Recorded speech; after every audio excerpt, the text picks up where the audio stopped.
Well, welcome back, class. Let's finish off this nutrition and metabolism lecture. In this one, we'll go through the vitamins, the minerals, and other aspects that are involved with your nutrition. It's the vitamins again, and you do not need to memorize all the B types and all the functions of them. I'm going to go through, well, what I'm going to talk about is what you should know. So if you just read the book, you might be overwhelmed, but I'm going to break it down to what the important ones are, what I want you to know. So I take a multivitamin once a day. Do I need it?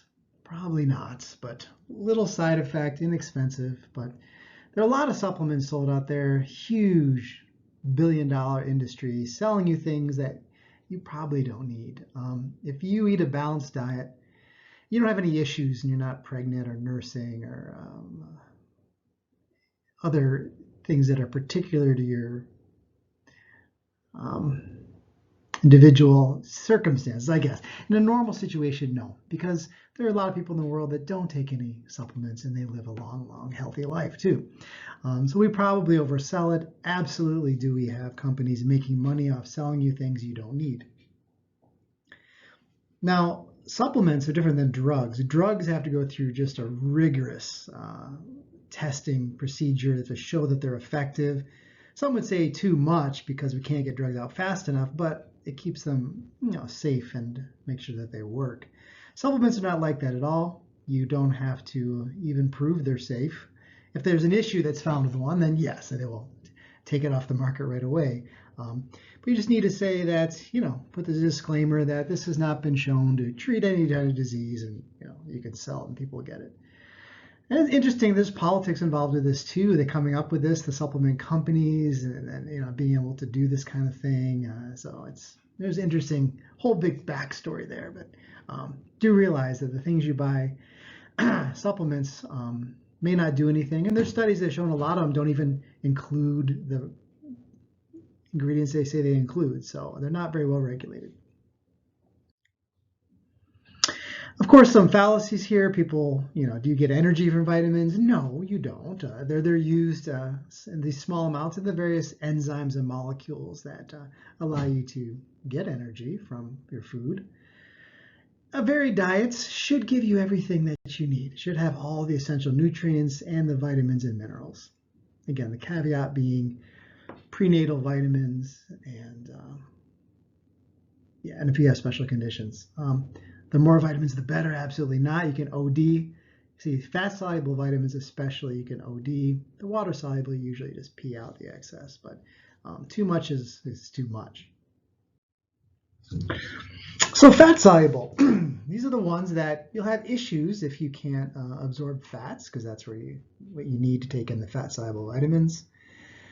And so remember from digestion that bile salts made by your liver, stored in your gallbladder, they hit your fatty meals. They will emulsify the fats into little pieces so lipases can break them down. You can only absorb the glycerol and the fatty acids into your bloodstream. And remember, even that, it doesn't actually go right to your bloodstream, does it? It goes these chylomicrons into your lymphatic system and eventually to your blood. We'll talk about A, D, and K quite a bit. And you can overdose on fat-soluble vitamins more than water-soluble because they're stored in your fat. It says here, fairly resistant to cooking and heat, more so than like vitamin C, which breaks down quickly if you cook with it or something. So vitamin A, let's talk about this one. I think about it, first thing comes to mind is carotenes. You eat your carrots. Mom said if you don't eat your carrots, you're going to go blind, sort of. Vitamin A, you can see, if you look at carotene, there's beta carotene. You see that's, like I say, in carrots and brightly colored vegetables. It's a precursor to vitamin A. You can see it's similar in structure. And retinol, remember that's found in your eyes, your eye pigments. And so it's important, vitamin A, for a number of things, including your eyesight, but normal cell division for a lot of things. Without vitamin A, you definitely have issues in development and with vision. And the liver, yes, the liver stores vitamin A. Remember I told you about polar bear liver? You can get hypervitaminosis A if he has too much vitamin A. But your liver stores a certain amount of vitamin A. And vitamin A deficiency is a big problem, especially in developing children. And you'll see a lot of night blindness and mental issues and problems without enough vitamin A. And looking at the world, you can see especially the red and the orange. So you're looking at Africa and India, and even Mexico and Brazil, etc. A lot of issues with vitamin A deficiency. And they've actually developed a rice they call golden rice, genetically modified, that puts vitamin A in the rice. And so it's going to help eliminate a lot of vitamin A deficiencies in places in the world where they eat a lot of rice, but they might as well grow it that has vitamin A in it as well. And this is minor, but it's been found out that carotenes, the carotenes, like you see in carrots, and that's been overestimated how useful that is. That really other sources of vitamin A are better than that. But I thought I'd throw that out there. Everyone knows vitamin D. Remember, you want strong, healthy bones and teeth, vitamin D. So vitamin D tells your gut to open up calcium transporters so that the calcium in your diet is absorbed into your body. I'll talk about vitamin D specifically, but looking at what could cause a deficiency, and it's interesting, you guys, a lot of diseases and mental illnesses, a lot of things are being connected to vitamin D deficiency. So there's a lot of interest in this. But if you have circumstances that don't allow you to go into the sun, let's say you wear some garb that completely covers you when you're outside, you're the elderly and they don't take you outside much in your home, living in northern Maine, and Maine in general, winter time, you're going to have less sun exposure because you're outside less, and it causes vitamin D deficiency. That's why they put it in milk. They fortify it. It could also be people with a renal failure, because remember, you need your kidneys to make that active form of vitamin D there, and or things that cause you not to be able to absorb it, even though you have enough vitamin D. You're not going to have enough calcium if you can't. There's often a gut problem too. Consequences, I mean, you can imagine bone related, right? Because you don't have enough vitamin C, you're going to have osteoporosis and such. Muscles, remember, calcium is necessary for muscle contraction, right? Again, you go up to looking at some brain issues. Hey, you guys know FEV1, right? So it causes some respiratory issues too. So vitamin D, that deficiency could cause a lot of problems in your body. Now it's a vitamin, but it's a hormone by the time where we're done with it here.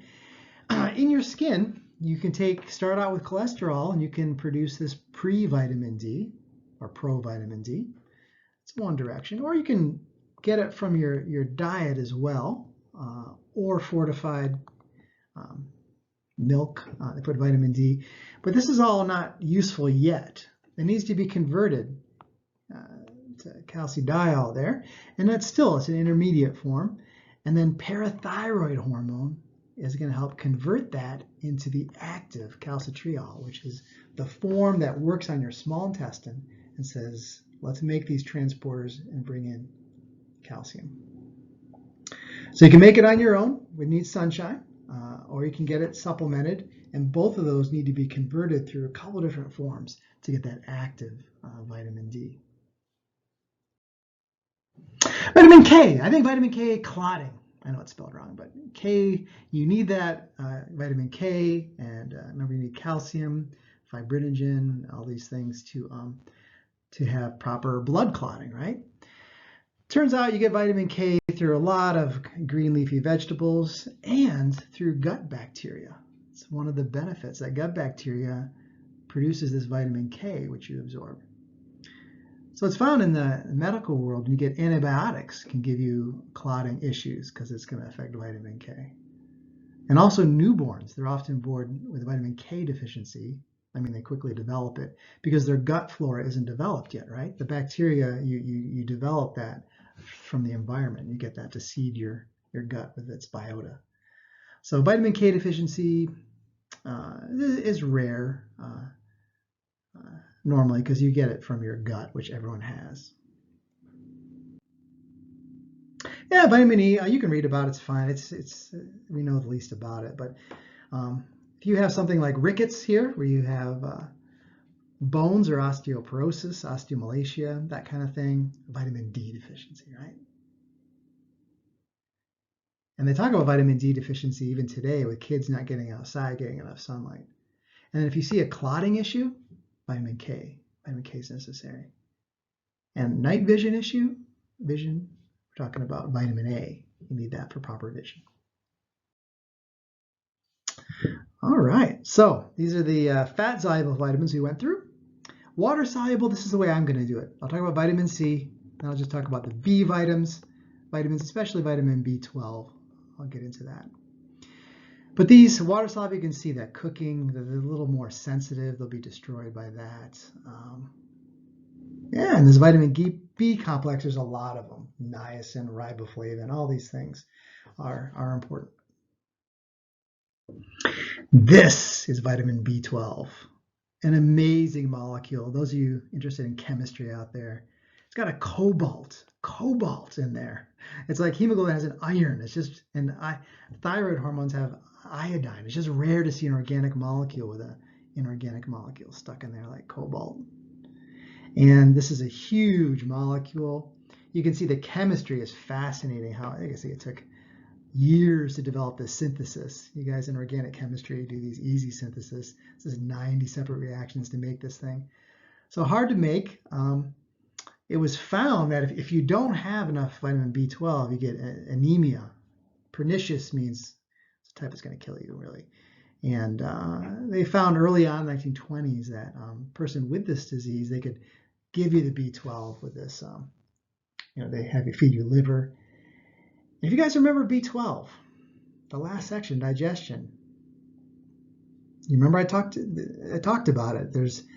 Besides your diet, there's something else that you need that's secreted by your stomach so you can absorb B12. It turns out B12 is stored, look at that, for years in your liver. So a deficiency might not come about years after you don't make intrinsic factor given off by your stomach. You need that to absorb this freaking huge molecule. And you might be fine for year 1, year 2, and then all of a sudden you start getting anemic, and without correction, you'll die. Another thing is interesting. My office mate, David Grimm's a vegan, and I asked him about B12. It's the one thing you can't get in a vegetarian or vegan diet, and it's necessary, as you can see. But they sell supplements. I think one's even a nasal spray, and some is derived from yeast, from fungus. But you need vitamin B12. It's the one thing. Really the one thing. No amount of plants. The amino acids you can juggle different kinds of plants, but B12 is something that you find from eating meat, and it's tough to get that one just from plants. Vitamin C, interesting one here. You all know eating your citrus fruits gets that, and tomatoes, other things have vitamin C. Look at the structure of it. Damn, it's really close to glucose. Looks a lot like it, but it's quite different. This one, if you eat too much vitamin C, you do pee it out, and you need vitamin C to make collagen. So I had mentioned this early on when I talked about scurvy, the disease that the pirates would be out on their boats without any vitamin C for long periods of time. Their teeth would fall out. But you need vitamin C to make collagen, which is important in your skin, your periodontal ligaments to hold your teeth in. So you need that. Yep. So there it is, vitamin C. And there's talk about that, high levels of vitamin C, using it to treat sepsis in hospital patients, and just talk about with colds, and even there's crap going on about COVID. High levels of vitamin C will kill it. It won't, but so there's some vitamin C is important in reactions in your body, and then making collagen, of course. The B vitamins, vitamin B12, I focused on here.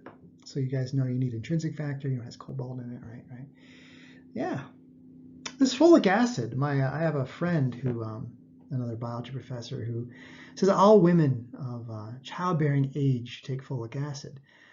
You'll see neural tube defects, problems in the brain development, if you don't take folic acid early in pregnancy. And she points out, not only if you're trying to get pregnant, a lot of pregnancies are unplanned. And that's why folic acid, it's very sad if you don't have enough of that early on, you'll have neural tube defects. So you should just take it. Make sure you have enough if you're trying to get pregnant, but even if you're not. Yeah, you'll see flowers enriched with a lot of these B vitamins. And here's scurvy, a lack of vitamin C. See, skin looks bad and teeth falling out. So minerals are inorganic things. Iron, phosphorus, calcium. These are the minerals that you need absolutely for life, right? We get them by eating plants and animals, and plants, will take minerals, magnesium out of the soil, and they'll use them in their plants, and then we eat those, or animals eat those, and that's how we obtain it ultimately. Yeah, mostly we're talking here about our bones, right? Calcium, phosphorus, and our bones makes up a percentage of our body weight. So yeah, your bones and teeth, of course, have the most minerals.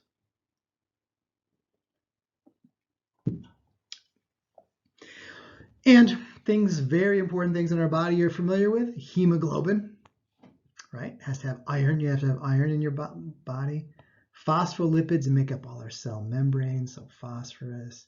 Calcium is needed for muscle contraction, for nerve impulse transmission. Iodine, remember we talked about that in the soils. That's why we put it in salt so we get enough of it. Yeah, definitely. And there's toxicity, of course, to a lot of minerals. Aluminum, lead's a really good example. In Flint, Michigan, in the pipes, the lead is, once a child gets lead exposure, there's no fixing it. It's going to affect their mental development. So very sad. Used to put lead in paint and in gasoline. You guys, unleaded gas, used to put lead in gas in the paints, and then children would chew on the windowsill and get lead exposure that way. So there can be a lot of toxicity to all kinds of minerals. So I want you to notice the major minerals. If I ask you, just be able to recognize these, right? Calcium, phosphorus, potassium, sulfur will be used in a couple amino acids, sodium and chloride, incredibly abundant in your body, and magnesium. So these are ones that are their major minerals that are in the greatest amounts. And then trace elements or microminerals, you just need a tiny amount, but you need them. You need them. Talk about iron, found in blood, zinc. Zinc's getting some attention now with COVID too, thinking high levels of zinc could help with that, or even colds, things like that. You all know cobalt, vitamin B12, iodine in our thyroid hormones. Yeah, other ones, just tiny amounts you need. So looking at the periodic table, you can see the minerals you need in large amounts and the microminerals. You can see we don't need them all. You don't need gold, you don't need lead, but cadmium, none of the noble gases, but you need the other ones in your body for these small amounts. So trace elements, I want you to be able to recognize these in case I ask you, if I ask you zinc, it's going to be a trace mineral, right? Iron, you need just small amounts. Selenium, all these things, yeah. All right, let's talk about diet. Healthy eating, what does that mean? The diet is really going to vary on individuals and their activity levels, how much calories you need, or how much of different amino acids and everything that you need depends on you and your stage in life and what you're doing. An adequate diet, of course, has to have enough calories to run your body, right? There's a minimum amount of calories you guys need. They have to have the essential fatty acids, a couple of those. Remember the 9 essential amino acids, vitamins and minerals. You need all these things in your diet in order to not have poor health effects. Something's going to happen if you don't have all these things. And it just, requirements vary quite a bit. You'll see me as an older person needs less calories than you as a younger person. I can say that safely. Yeah, we'll talk about recommended daily allowance is something that the government always updating to think how much of these things does a person need, right? And those of you well into this can look at, you can see it's been requirements to label food so you know what's in them too, so you can make informed choices. Here's the old food pyramid I grew up with, yes. You see at the base, all the carbs, and then fruits and vegetables make up the next smaller amount in your diet, and at the top would be fats and meat. So this food pyramid, we're not really doing that so much anymore. It's a raw food pyramid. Look at that. Leafy greens at the bottom, fruits and vegetables. Mediterranean food pyramid. Yes, where olive oil gets its own level. And then couscous and polenta at the bottom included there. Keto, no breads or pastas or sugars or milk. Wow, the bottom is meat, oils.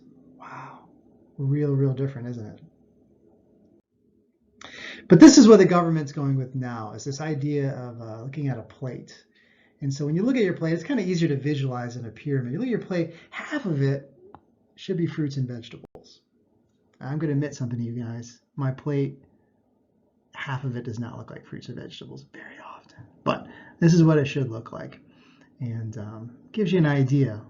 You know, the average size of meat should be like the size of your fist instead of a big steak that a lot of us Americans enjoy, right?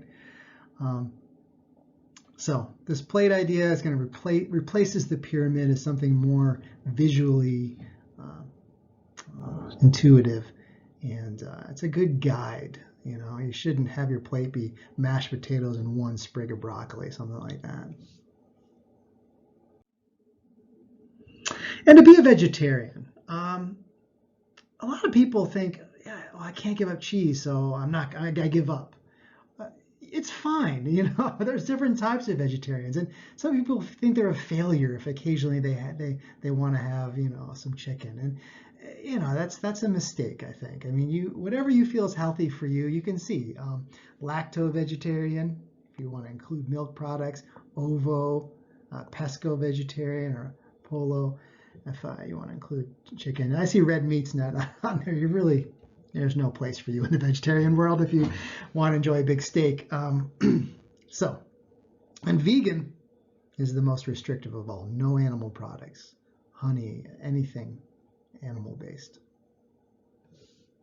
And the reasons why are many, from healthful to environmental, right? And honestly, it's true. We can't feed this many people on our planet with the amount of meat we eat, because the meat is formed from just thousands of pounds of grain and water to make that small amount of meat. Because you go up the food chain, there's so much waste of energy. So it's true, if we eat lower in the food chain, we'll be able to feed a lot more people. So it's not simply people think it's unhealthy to eat red meat. A lot of people do it for environmental reasons, and it's justified. So as I said, we humans enjoy sweet, fatty foods. Remember, our taste buds are such that things that are alkaline or bitter are often toxic. It's telling us, no, we don't like that. But when our sweet receptors are tickled, it makes our pleasure center. It makes us like happy. Oh, we like this kind of food. And so it's survival. Our ancestors that like the taste of twigs and dirt didn't live as long or have as many babies as our ancestors that like fat, sweet food, because they get a lot more calories, be able to survive periods of fasting, and be able to have babies. You need to have a certain amount of fat to do that. I love this, experiment. You're looking at the data, you can see sweeter the things are, we enjoy it more. But there gets a point where it's too sweet. When we look at fats, there's like no limit, right? Yeah, pour it on, chew on that butter stick. So we enjoy food that is fatty and sugary because it tells us it's filled with calories which means our brain wants to be guided towards eating those foods because it's going to allow us to survive and have more babies. So we are hardwired to like sweet and fatty foods. And real interesting, just real quick, you think to yourself, well, let's do an experiment. We're going to replace the calories here. We're going to make these NutraSweet cookies. How does that affect our diet? Is that a way to lose weight? And just this is fascinating here. They did a good study where just split people randomly in half, and half would have the NutraSweet cookies, less calories, and half would have the sugar cookies. And then they asked them to keep a food diary, which maybe some of you have done for various classes. And amazingly what happened is that by the end of it, both groups ended up eating the same amount of calories. And those that had the sugarless cookies made up for it by eating more calories elsewhere. So it's really kind of disappointing, you know? It's like your body knows. It knows how many calories you're taking. If you try to fool it, you try to eat better, it will make up for it elsewhere. Another thing I should point out is that anyone that keeps a food diary, keeps track of their food, tends to lose weight because it's the food we don't think about, that last snack late at night that kills us. If we're forced to write it down, we often think, do we really need that? So in our diet, take-home message is that indeed we get hungry. Remember, our sense of smell even increases when we're hungry, and we seek food. Remember the hormones ghrelin and leptin are involved with that too, and our hunger center and our hypothalamus. We enjoy carb-laden food. Protein, remember our sense of umami, we're getting amino acids. So, and fats, we crave those because our brain has been wired to enjoy those because it allows us to survive. Yeah. Now, malnutrition is an overall kind of term. There can be many causes of that. And we can get to undernourishment and overnourishment. Indeed, it's when obviously you don't get enough calories or you get too many calories. And it is a balance. It's a balance. Calories in, calories out. So to lose weight, you can eat less calories or burn more calories. And you think about it, again, a lot of you are into athletics and nutrition, and you know this, but to eat more calories is often easier than to try to increase your exercise. Because you think how many calories in a Big Mac versus how many hours on the treadmill that would take to get rid of.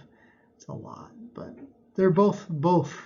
It's a balance, and you can work on both of them at once. So starvation. It can be self-imposed or it can be because of circumstances. But what happens is predictable. I'll show you. You're going to burn off all your stored carbs, work on your fats, start breaking down your own body, the proteins. And we see this I don't pronounce it, but kwashiorkor. This is what happens when often in some African countries and other places with some severe food shortages is that when the second kid is born, the first kid starts showing protein deficiency. And what's going on is that when you're being fed milk from the mother, it's got plenty of protein in it. But then when the second kid comes, the first kid is kicked off, and the kid no longer eats milk. Now it's having rice and gruel that doesn't have enough protein in it, and they show it. So it's not a evil spirit or anything like that. It's simply a switch from protein to a protein deficient diet. Definitely. And anorexia, you guys are familiar with this, more often women than men, young women, body issues where they starve themselves.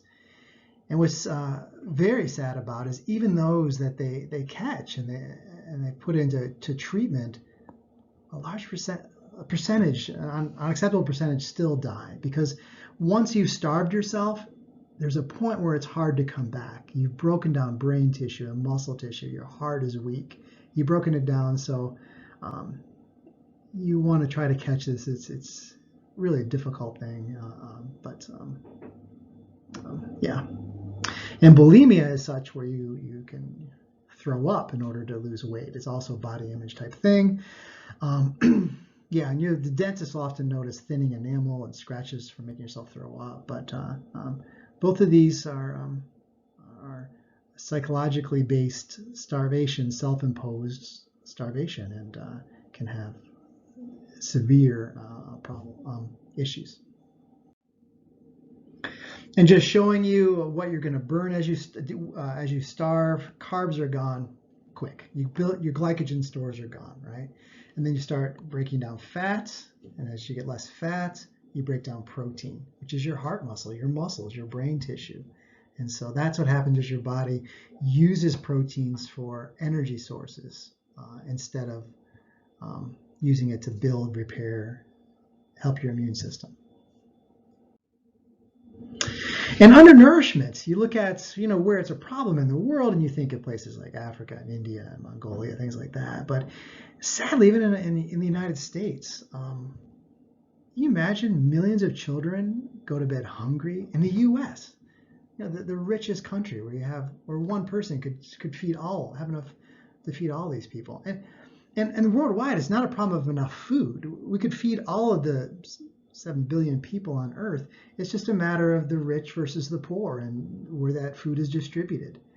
And some of it is we want to eat all this meat, and we could, if we use the grain to feed starving people, there'd be no starvation in the world. So we could, of course, solve it, but there's political and socioeconomic factors here. Just the idea that people here in the U.S., this rich country, are malnutrition, children who are helpless, and the idea of COVID, some of these not going to school, that was their meal. I mean, their lunch, and so parents are wondering, how am I going to feed this kid? I find it very, very sad. You look at this map, it just shows the undernourished people in the world per scale. So you can see that Eastern European countries disappear, and New Zealand and Japan, but even the U.S., you can see we're still bulging there, having undernourished people, and a lot of countries in Africa. You can see India. There's a place there's a lot of undernourishment in the world, and people will die of undernourishment, starvation, while others have a gluttony of obesity on the other hand. So it's interesting and sad, of course. So again, what you do in an undernourished person is you use up your stores of carbs like nothing, and then you use up your fats, and then you start breaking down your own body in order to keep enough glucose for your brain to breathe, and then you'll expire from starvation. Looking at the world, this is predicting into the future. You guys take a look at it. You can see, in Asian countries, it's getting better with less starvation. And then sub-Saharan Africa, I don't see much change in time and predicted in the future. On the other hand, too many calories, obesity. And of course, smoking, obesity, hear about them being huge health problems, and they are, because with obesity it becomes diabetes and cardiovascular diseases, high blood pressure, cancers all go up with obesity. So a huge problem, and some of it, is going to be this eating of poor foods, of calorie, fat-rich foods, too much sugar, and some of it's going to be a more sedentary lifestyle. And again, this isn't the very recent data, but this is what should jump out at you. Between 1962 and 2000, obesity went from 13 to 31%. That's huge. We get people who would go out and work for a living to more office type settings, less, more sitting, more watching TV, less activity, and changes in diet as well. It's true. And what's really troubling is the childhood obesity. And I'll show you why that's such a big problem, but tripled in the last 20 years. Tripled. I mean, it's a huge problem. So children need to be fed right, exercise accordingly. And you can look, I put a link in here, you can look at the State of Obesity. It's a pretty good website there. Oh, here's this BMI chart. I think it's bullshit. No, I'm just kidding. I'm big boned. No, I'm taking a look at me like 5'10"-ish. So I should weigh 132 to 160, huh? Yeah, right. Yeah, never done that. I suppose. Anyway, but this is I shouldn't. I'm not. I'm just half kidding. There's some issues. People have issues with this, but it's your height and your weight. Height divided by your weight, you're going to get your BMI, body mass index, and it's an index generally of um, how average human, how much they should weigh for their height. And there's obviously a lot of people have different body frames and body types. So. Do I seem defensive? I don't seem defensive. But it's a real quick way to look at BMI and see, and to look at your body mass. And yeah, and it could be, I look at an NFL player also, 5'10". Oh, look, weighs 180. That's fine. But there's a difference between your body composition, of course. How much of that weight is muscle versus fat. And I talked about childhood obesity being a problem. And what it is that when you are developing as a young person, your fat cells divide. And as an adult, they don't really divide. As an adult, they fill or they empty, right? So imagine as a child being obese, you have more fat cells, so you're more likely to store more fat. So you kind of put yourself behind if you are obese early on. It's just more difficult for you to keep a healthy weight as an adult. So that's why I think we need to really focus on childhood obesity. I'm obviously not alone. So losing weight, you can see about 3,500 calories is a pound of fat. So if you know in a week's time you eat 3,500 less calories, you lose a pound, generally. And all these diets. And the main thing that if you're like jumping on some new diet, grapefruit diet or something like that, you should realize if they keep coming up with new diets, that means the old ones didn't work, right? Because if they got one that works, everyone would be on it, right? And the main huge problem is the rebounding. You'll lose some weight, but then long term, do you gain that weight back and more? And it's got to really be a lifestyle change. And it comes down to calories in, calories out. How much you eat, calories come in versus how much exercise. Pills, all the rest of it, how you do it is kind of noise in my opinion. So drugs, there is no magic pill, although let me tell you, if you want to find one, there's lots of people that will sell you pills. I see that on my Facebook feed. Oh, join my friend. Do you want to lose 30 pounds in 2 months? Yeah, okay. With this pill, you can eat whatever you want. No, we have some drugs. There's, like I say, we looked at the hormones for hunger. There's some things that bind to fat, it doesn't go through you, but there is no magic pill. I'll talk about liposuction and stomach surgery, and of course behavioral is talking about exercise and what you're eating. So liposuction works. They put a metal cannula and they go under your skin and they suck out the fat cells. Hey, you lose fat. You also could die. There's a lot of complications with that. It can be bleeding, clotting, they wrap you out in tremendous pain, but definitely liposuction will remove fat cells permanently. This gastric bypass, I've seen cadavers with this. It's always weird when you see the stomach isn't connected, right? But what they do, they can put a band or remove some of the stomach or make a bypass around it. And what you get is a smaller stomach. You get fuller. You can't even have that much food in one sitting because you don't have enough stomach volume. But in all these, notice that they leave the stomach attached. Yeah, you can't take it all out because remember, there's important hormones that come from that. Intrinsic factor comes from that. So you bypass it, which means there's less digestion, but you still have the juices. The things that you need are still produced in that stomach. But it can have dramatic effects, gastric bypass. But it's a surgery, it has complications. You got to really decide whether that's something for you. So a lot of issues, of course, with diets, definitely. If you're just losing water weight, it's going to come back. Mainly you want to make sure also with diets that the exercise part of it really is you build more muscle mass. And muscle mass, even at rest, is going to burn more calories. So you want to change your body composition is the healthiest way to do it. Definitely. And if you go through some starvation diet, it's going to backfire because your body thinks it's starving, and it will throw into these emergency features that make you burn less calories because it feels like you're starving it. So, a healthy way is to just change your lifestyle long term into including more exercise and ingesting less calories. It sounds easy, doesn't it? It says placebo group always wins with weight loss procedures or pills because people are more aware. If you're aware of what you eat, you tend to eat less. All right, we're down to lifespan changes. So, your essential nutrients, they don't change. You still need the vitamins, minerals, etc.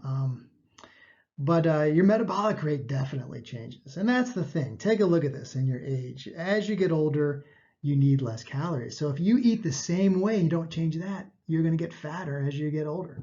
You've got to eat less or exercise more because based on metabolic rate peaks and then it goes down as you get into old age.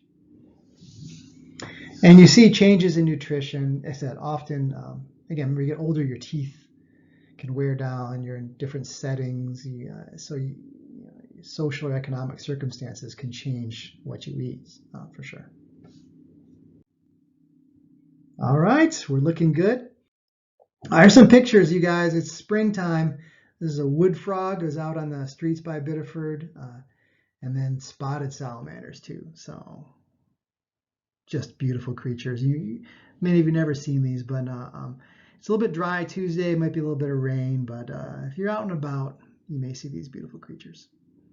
All right, you guys, I'll divide into 2 lectures on reproductive system that I'm going to make, but there you go for nutrition and metabolism.